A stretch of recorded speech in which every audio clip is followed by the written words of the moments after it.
प्रणाम प्रभु सब जी। ठीक। प्रणाम प्रणाम। तो क्रोध आता है? क्रोध तो आता है प्रभु जी। क्यों? एक्शन का रिएक्शन प्रभु जी। यानी कि किसी ने बटन दबाया, हाँ वही हुआ ना? जी, बिल्कुल तो वही। पंखा चालू। जी, पर उतना तो नहीं है बताओ जितना पहले चेतना था, कहाँ? उसका तो 95% भी नहीं है। चलो बहुत बढ़िया है। तो पहले तो पंखा चलाओ तो हाथों हाथ आता था, अब कोई पंखा चलाता है तो वो स्पीड कर दो तो एक वाली ही रहती है, ऐसा है। कभी आता है कभी नहीं आता। चलो अच्छा है। तो देखो धीरे धीरे स्थित प्रज्ञता की ओर बढ़ रहे हो, बहुत बढ़िया बात है।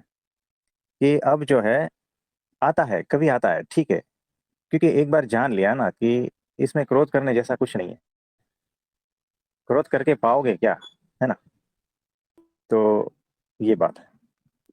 और कुछ पूछना चाहोगे? कि आपने जैसा कहा था कि क्रोध तो थोड़ा बहुत तो रहेगा ही, बिल्कुल तो होता भी नहीं है। हम्म।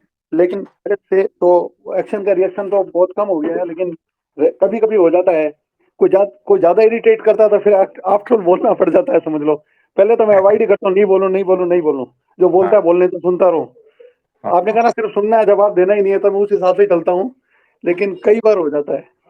तो बड़ी अद्भुत बात है। धीरे धीरे सारा कुछ शांत होता जाएगा। तो देखो, क्रोध क्यों आता है पता है? हमारे हिसाब से अगर चीजें नहीं होती है तो क्रोध आता है ना? जी प्रभु जी, बिल्कुल यही है। कि आपने कुछ चीज ऐसी ऐसी करने को बोला था और उस व्यक्ति ने ऐसा ऐसा नहीं किया, तो गुस्सा आ जाएगा। ठीक है। जी अब प्रभु देखो, जी। मैं है बिल्डर, मुझे मकान बनाना है, और इंजीनियर भी हूँ, ठीक है।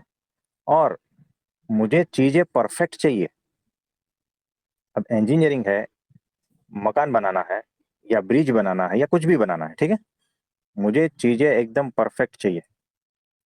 तो अगर कोई परफेक्ट नहीं करता है तो क्रोध आएगा या नहीं, बताओ? आएगा प्रभु जी। तो चीजें परफेक्ट क्यों चाहिए मुझे? ये तो प्रभु जी क्योंकि मेरी धारणा है, वो अपनी तरफ से समझता है उसका परफेक्ट है, मैं चाहता हूँ कि मैं चाह रहा हूँ ऐसा हो, मतलब ये इको अहंकार की वजह ही है प्रभु जी, मेरे हिसाब से तो। हाँ देखो, वो बात अलग है, वो जब आप यूनिट में काम करते हो। लेकिन यहाँ पर तो आप इंजीनियर हो और आप ही ब्रिज बना रहे हो। तो जो वर्कर है उसको परफेक्शन उससे लेना है, क्योंकि अगर ब्रिज में थोड़ा भी इधर उधर हो जाएगा तो गिरेगा क्या नहीं? प्रभु जी। मकान गिरेगा क्या नहीं? सबकी जान की खतरा है क्या नहीं, बताओ? जी प्रभु जी। तो इस जगह पर क्रोध जितना चाहिए उतना करना है। आप समझे? जी यानी प्रभु यहाँ जी। पर क्रोध मुझ में नहीं है, लेकिन मुझे चीजों को ठीक करनी है, इसीलिए क्रोध को धारण किया है। नहीं तो वो मजदूर तो अब लापरवाही से कुछ भी कर देगा, है ना? ऐसा ही तो आता है प्रभु जी मेरे को भी। जहां पर जरूरत है वहां पर क्रोध जरूरी है ही है। वो एक हथियार है ना? वो एक इंस्ट्रूमेंट है। अगर मुझे नोटबुक में कुछ लिखना है तो पेन जरूरी है या नहीं, बताओ? जी प्रभु जी। वैसे ही क्रोध जरूरी है। और उसी तरह से प्रेम भी जरूरी है। उसी तरह से केयर भी जरूरी है। आप समझ पा रहे हो? प्रभु जी। यानी हर इमोशन यहाँ पर जरूरी है, क्योंकि कुछ चीजें ठीक करनी है। अगर पाकिस्तान को ठीक करना है तो मुझे क्रोध की आवश्यकता है, मुझे होश की आवश्यकता है, मुझे सारे इमोशंस की आवश्यकता है, हथियार से लेकर सब कुछ आवश्यकता है। और वहां मुझे कपट की भी जरूरत है, और मैं किसी भी हद तक जा सकता हूं, इसकी भी मुझे जरूरत है। लेकिन ये सारी चीज मुझ में नहीं है। लेकिन एक हथियार की तरह इस सभी चीजों को मुझे धारण करना है। आप समझ पा रहे हो? जी प्रभु जी। तो एग्जैक्टली ऐसा। और चीजें हो जाने के बाद में, जैसे हम लिखने के बाद में पेन रख देते हैं ना, तो सारे इमोशंस, सारे विचार, सारा कुछ साइड में रख दो। अलिप्त तो हो ही। तो इस तरह से। तो देखो, लोग कहते हैं ना कि मैं क्रोध को कैसे कंट्रोल करूं, क्रोध को कैसे मैं दबाऊं, या क्रोध को कैसे मैं निकालूं, क्रोध कैसे कम हो। इसके सारे बहुत सारे क्लासेस होते हैं, सिखाते हैं, सब कुछ कराते हैं। लेकिन क्रोध जो बाहर निकलता है वो थोड़ी होता है क्रोध। वो तो चिन्ह है, एक प्रकार की निशानी है कि भीतर कुछ उबल रहा है, भीतर कुछ सुलग रहा है, भीतर का जीवन नर्क बना हुआ है। इसीलिए बात बात पे गुस्सा, बात बात पे क्रोध। जब इस तरह का जीवन हो जाता है ना, तो बात बात पे गुस्सा आता है। किसी ने कुछ थोड़ा सा भी बोल दिया तो भी गुस्सा, किसी ने जवाब देरी से दिया तो भी गुस्सा, किसी का मैसेज नहीं पढ़ा तो भी गुस्सा, किसी ने कॉल बैक नहीं किया तो भी गुस्सा। कोई पानी का ग्लास लेकर आता है तो पानी का ग्लास पीने के लिए मंगाया था, उसने उस ग्लास को उसके ऊपर फेंका। मोबाइल तोड़ देते हैं लोग, देखा होगा आपने। इतना गुस्सा।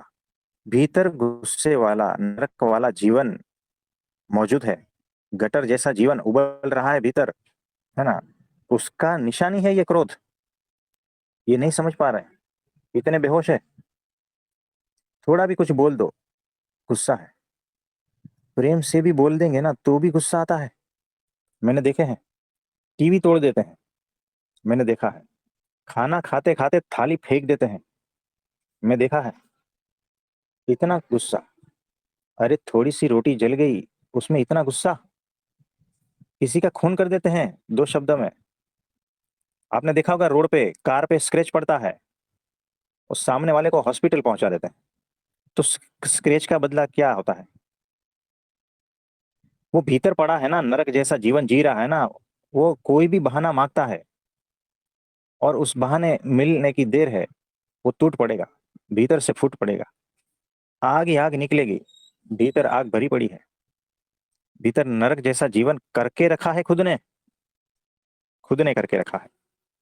जैसे कुकर जो है ना, आपने देखा होगा, नीचे आग लगी हुई है, तो सीटी बज रही है ना, उसको हम गुस्सा कहते हैं। लेकिन हम ये नहीं देख रहे कि सीटी क्यों बज रही है। तो भीतर कुछ उबल रहा है, नीचे आग लगी हुई है। तो सीटी को अगर हम दबाए दबाए तो क्या होगा? अंदर का प्रेशर बढ़ता जाएगा, फूटेगा, कुकर फटेगा। और ये कब होता है पता है सारा कुछ? जब कामनाएं पूरी नहीं होती है, तब ये सारा कुछ फटता है। मुझे बताओ, आपसे कोई ऊपरी अधिकारी है, उसके ऊपर आप गुस्सा करते हो क्या? नहीं गुरुदेव, डर लगता है कि सामने तो करते नहीं, पीछे से जो मर्जी बोल लो, ये सामने तो हाँ। नहीं कर सकते। आपसे कोई छोटा है, उस पर तो गुस्सा कर लेते हो। जी। यानी होश पूरा है, क्रोध कहाँ करना है, होश पूरा है। वो बॉस कितना भी डांटे, गुस्सा नहीं करोगे आप। पूरा होश है कि गुस्सा नहीं करना है यहाँ पर, लेकिन क्रोध करना है। कहाँ करेंगे? तो मेरी मर्जी। अब कोई छोटा मिलने दो मेरे सामने, और वो थोड़ा सा भी जो है ना, हरकत में आने दो, थोड़ा सा भी गुनाह में आने दो, थोड़ा सा भी कुछ इधर उधर कर दिया, फिर उसके ऊपर जैसे टूट पड़ते हो ना, उसको खत्म ही कर डालते हो। क्योंकि बॉस का भी गुस्सा भीतर पड़ा है, दुनिया का भी पड़ा है, और किसी ने कुछ बोल दिया है, वो भी उबल रहा है भीतर। और फिर जो सामान्य दिखता है, सरल दिखता है, उसके ऊपर टूट पड़ते हो, भला बुरा कहते हो, गुस्से में कभी कभी मार भी देते हो, जिसका कोई गलती भी नहीं है। अब बताओ, ये ट्रांसफर हो गया क्या? नहीं, वहां से वहां मिला कुछ? मिला फिर मुझे। कुछ भी नहीं मिला, है ना। गुस्सा कर दिया, कुछ भी नहीं मिला। इसको और एक स्टेप पीछे जाते हैं। तो गुस्सा दिख रहा है ना, एक स्टेप पीछे चलेंगे ना, तो ऐसा लगेगा कि ये इसका जीवन नरक है। भीतर कुछ उबल रहा है, इतना पता चलता है, इसीलिए गुस्सा है। ठीक है, अब और एक स्टेप नीचे जाते हैं, भीतर जाते हैं, कि जब कामनाएं पूरी नहीं होती है ना, तब ये गुस्सा आता है। तो बात आ गई कामनाओं पर। कामनाएं, इच्छाएं, वासनाएं, मुझे कुछ चाहिए। अब ये जो है ना, इसके और गहराई में जाएंगे तो पता चलेगा कि मुझे ये सब क्यों चाहिए। कुछ तो चाहिए ना। आप चेक करना, गुस्सा तभी आता है जब हमारी कामनाएं पूरी नहीं होती है। और हमारी कामनाएं, हमारी इच्छाएं क्या है, उसको चेक करो, तो पता चलेगा कि मुझे कुछ चाहिए और उसके हिसाब से मुझे नहीं मिल रहा है। तब गुस्सा आता है। तो क्रोध के पीछे है ना एक प्रकार की जिंदगी है। ध्यान से सुनना, क्रोध के पीछे एक प्रकार की जिंदगी है। अलग अलग प्रकार की जिंदगियां होती है। उसमें से एक प्रकार की जिंदगी है जिसमें इच्छाएं बहुत है, कामनाएं बहुत है, वासनाएं बहुत है, लेकिन उसकी जो पूर्ति है ना, नहीं है, या तो बहुत कम मात्रा में है। ध्यान से सुनना। मेरा जीवन ऐसा है कि मेरे जीवन में इच्छाएं तो बहुत है कि ये पालूं, ये हो लूं, है ना, कुछ बन जाऊं, बहुत कुछ है। मुझे कोई पूछे मुझे कोई प्रेम करे, मुझे कोई सम्मान दे, ये सारी इच्छाएं हैं। मेरी कोई केयर करे, है ना। ये इच्छाएं हैं, कामना है, वासना है, ध्यान रखना, ये प्रेम का स्वरूप है। मतलब कि प्रेम का कपड़ा पहनकर भीतर इच्छा है, केयर का कपड़ा पहनकर मान सम्मान दे, कोई पूछे मुझे, है ना, ये सारे कपड़े हैं। भीतर इच्छाएं हैं, कामनाएं हैं, वासनाएं। और गहराई में जाएंगे और भीतर उतरेंगे तो पता चलेगा कि भीतर अहंकार है। अब ये जो अहंकार है वो अधूरा है। ये अहंकार कुछ मांगता है, कुछ प्यासा है। किस चीज का प्यासा है वो पता नहीं है अभी भी। इसीलिए वो तड़पता है, इसीलिए उसकी इच्छाएं हैं, सब कामनाएं हैं।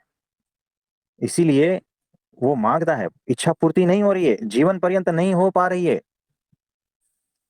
इसीलिए वो उबलता है। एक व्यक्ति बहुत मेहनत कर रहा है लेकिन उसके जीवन में पैसे लिखे ही नहीं है, बताओ। अब ये जीवन भर अपूर्ण कामनाओं, अपूर्ण तृष्णाओं, ये सारा कुछ इकट्ठा किया हुआ है। अब ये उबलता है। सामने कोई भी होना गुस्सा करेगा, ईर्ष्या करेगा, नेगेटिव ही बोलेगा। क्यों? भीतर संतृप्त नहीं है, भीतर सेटिस्फाइड नहीं है, भीतर अधूरापन है, खालीपन है। भीतर जो जो इच्छाएं की थी वो कभी पूरी नहीं हुई है। इस तरह से उसका जीवन नरक बना हुआ है। और उसी का ही निशानी वो कुकर की सीटी बजती है। भीतर उबल रहा है, सीटी बजेगी। तो समझ में आया गहराई में कि जो अहंकार है वो अधूरा है। वो अहंकार अपने को पूर्ण करना चाहता है। इसीलिए किसी भी चीज को वो पकड़ के पूर्ण करने का भ्रम पालता है।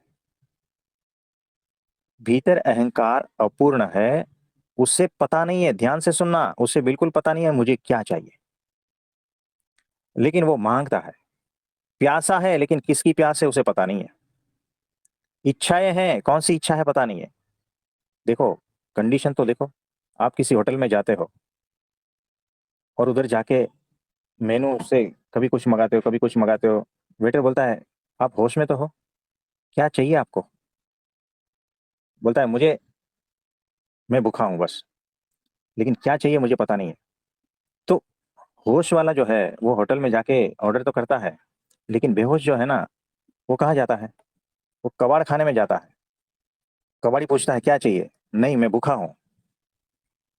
तो ये जो है बेहोशी वाली दशा है। तो अहंकार भीतर है, अतृप्त है, इच्छाएं हैं, वासनाएं हैं, सब कुछ है, लेकिन किस चीज की उसे पता नहीं है।